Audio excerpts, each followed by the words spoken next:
I want to look now at definite articles in the nominative and accusative cases. Now, this presentation is going to build on two prior presentations, specifically our prior discussions of the nominative case and the accusative case. And I hope you have a firm or a fairly good grip on these concepts.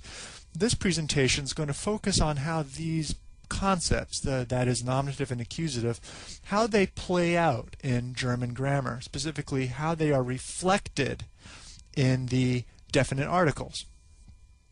What I'm going to do here is go through a quick review of German nouns. I think this is important. It'll build on our later discussions.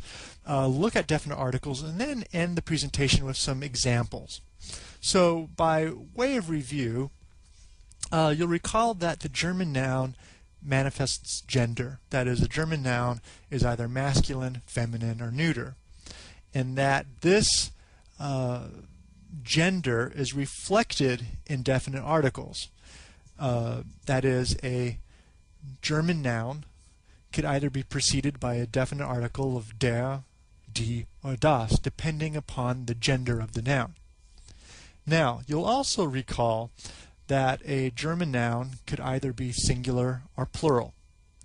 Now, if a German noun is singular, the definite article that precedes it will be der, die, or das. If a German noun is plural, it'll only be preceded by the definite article die. So, a German noun, if it's a singular noun, will show whether it's masculine, feminine, or neuter. Will show its gender, whereas a German noun, if it's plural, will only show that it is plural and will not manifest gender. That is, it'll only be preceded by a definite article die. Now, in the nominative case, these are the definite articles you see on the screen. We have der, die, das, and plural die. You recall that the nominative case is the case we use to talk about the subject of the sentence, the primary actor, the thing, the idea, the person, the object around which or whom the whole sentence revolves. Now, you'll also recall that the accusative case, we use this case to indicate who receives the action, who receives directly the action of the subject of the sentence. And that the definite articles will, for the most part, stay the same. If it's a feminine definite article, die, it'll stay die. If it's a plural definite article, die, it'll also remain die. However, the only thing that changes, and the one thing that we're going to really have to focus on, is if it's a masculine noun preceded by a definite article. In the nominative case, it would be der. However, as this noun assumes or shifts over, changes into an accusative environment, this shift has to be reflected in the gender. Has to be reflected in the grammar. And so der will change to den. So I sort of think of it as being the Oklahoma box. Now, everything inside of the Oklahoma box, like you see on your screen, what I've marked in blue, are things that don't change. So if it's a feminine definite article, a neuter definite article, plural definite article, it's the same in the nominative and the accusative cases. However, the only thing outside of the Oklahoma box is den. So as a masculine noun with a definite article, as it moves to a accusative environment, this movement will be reflected in the change in the definite article. Der will change to den. So what follows, I'm going to look at some specific examples of movement from the nominative case into the accusative case. The first one I want to look at uses a feminine noun. And you'll recall, and I have an excerpt of the chart, with the Oklahoma chart, at the top of the screen. Now you'll recall that the nominative definite article and the accusative definite article for a feminine singular noun remains the same. So it's always D. So we don't really have to worry about changing things. But we do need to know that we need to be cognizant, aware that we have a change in environment. The sentence you see on your screen is totally in the nominative. Das ist die Lampe. That is the lamp. Now, the first thing that we want to do is look for the subject of the sentence. What are we talking about? Is there a primary actor? And we'd say, well, yes, that is die Lampe. We're talking about the lamp. Now, the next thing we have to do is ask ourselves, well, what is the lamp doing? Do I need to be worried about an accusative case? Now, we look at the verb ist, which is a third-person singular verb of sein. And sein is just simply a verb expressing condition or being. And so when we talk about condition or being or change of condition or being, by default, most of the time, we'll be using nominative case. So, das ist die Lampe. Die Lampe, subject of the sentence, nominative case. Therefore, we have a nominative definite article. Now let's take this lamp, move it now into an accusative environment.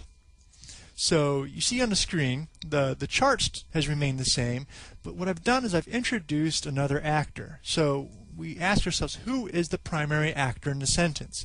We have a choice of two nouns there. We have or is actually a pronoun, he, and we have die Lampe, which is the lamp again. So who is doing something in the sentence? Well, we look and we see hat, he has. So the primary actor, the primary agent in this sentence is He's the person who's doing something. Now, since he's the primary actor in the sentence, he's going to be in the nominative case. So he has. Well, what does he have? He has the lamp. So the lamp receives the action of being had by the subject, So the lamp is moved over into an accusative environment. It receives the action of being had. So even though the definite article D stays the same, it expresses a different concept. It's expressing the accusative case. Now let's look at something that really shows this change from a nominative accusative quite clearly, and that is, of course, the masculine noun, or the masculine case. Anyway, what I have here on the screen is a example of a masculine noun used in a nominative environment. Das ist der Tisch. So again, same step, the same process. What's the subject of the sentence? Who's the primary actor? Who are we talking? Who or what are we talking about? I'd say, well, the table. The table is the primary focus in the sentence. So, well, what is the table doing? Ist. It's not doing anything, really. It's just existing. So, therefore, since we have a verb of being or condition or change of being and condition, this whole sentence is going to be in the nominative case. The subject of the sentence, der Tisch, is going to reflect this state of being in the nominative case by having a definite article in the nominative case, der. All right, now let's take this table and move it into an accusative environment. Now I've introduced another actor into the sentence again, he. Now this actor is doing something he has. That indicates that, well, he's the primary actor in the sentence, primary agent. He's going to be the nominative case. So will be nominative. we have a third-person singular verb, hat, which agrees, subject-verb agreement. So, well, what does he have? Something has to be had by him. Something has to receive the action of being had. And that's the table. Hat den Tisch. Now, since the table it receives the action of being had by the subject of the sentence, and since this table just happens to be a singular masculine noun, which we use the definite article der, this is the one instance where the definite article changes from der to den. So hat den Tisch.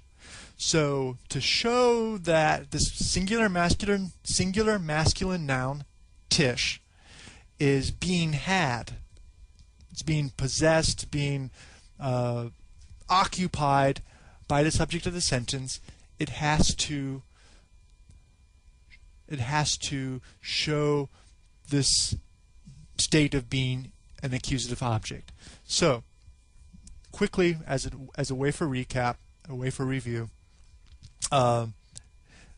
most definite articles stay the same in the nominative and the accusative cases. If it's a feminine noun, if it's a feminine definite article, if it's a neuter definite article, if it's a plural definite article, all of those stay the same. The only thing that we really need to focus on are the singular masculine noun, the definite article der. Der will change to den.